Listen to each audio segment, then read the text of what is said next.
اعوذ باللہ من الشیطان الرجیم بسم اللہ الرحمن الرحیم رجس من عمل الشیطان فاجتنبوہ لعلکم تفلحون صدق اللہ العظیم۔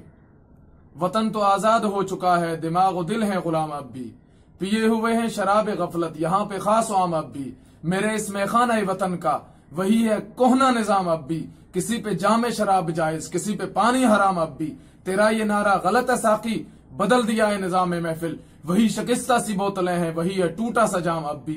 وادی نیلم شاردا میں، جو شاردا وادی نیلم کا دل ہے، پوری دنیا میں ایک متعارف ہے شاردا کی وجہ سے نیلم، آج میرے نیلم کو طرح طرح کے بہروپیے بدنام کرنے کی سازش کر رہے ہیں۔ یاد رکھیے گا یہ آزاد کشمیر اور خصوصاً کشمیر جب پاکستان اور ہندوستان نہیں تھے یہ تب بھی تھا، اولیاء کی سرزمین کو بدنام کرنے کی سازش کی جا رہی ہے۔ یہ جو پرسوں کا واقعہ شاردا میں ہوا، چند ڈرائیور حضرات شراب کے نشے میں دھت اور وہ ویڈیو پوری دنیا میں چلی اور نیلم کا غلط امیج بار گیا ہے۔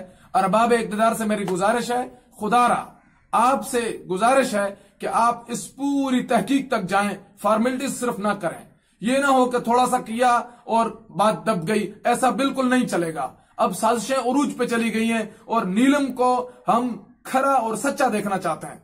حضرت پیر مدر صاحب نے ایس پی صاحب اور باقی حضرات سے ملاقات کی، اس کا ایکشن لیا۔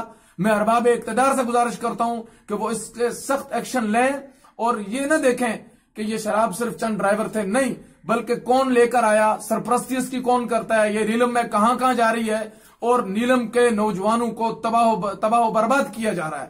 شراب اتنا گندا عمل ہے، اللہ کے نبی نے فرمایا یہ برائیوں کی جڑ ہے، اور آپ اگر 5 من کی بالٹی میں بھی ایک قطرہ شراب یا پیشاب ڈال لیں تو اس کے برابر ہے۔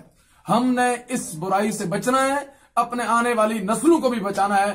یہ نہ ہو کہ ہماری آنے والی نسلیں ہمیں گالیاں دیتے رہیں کہ ہمارے بڑوں نے ان کے خلاف کوئی ایکشن نہیں لیا تھا۔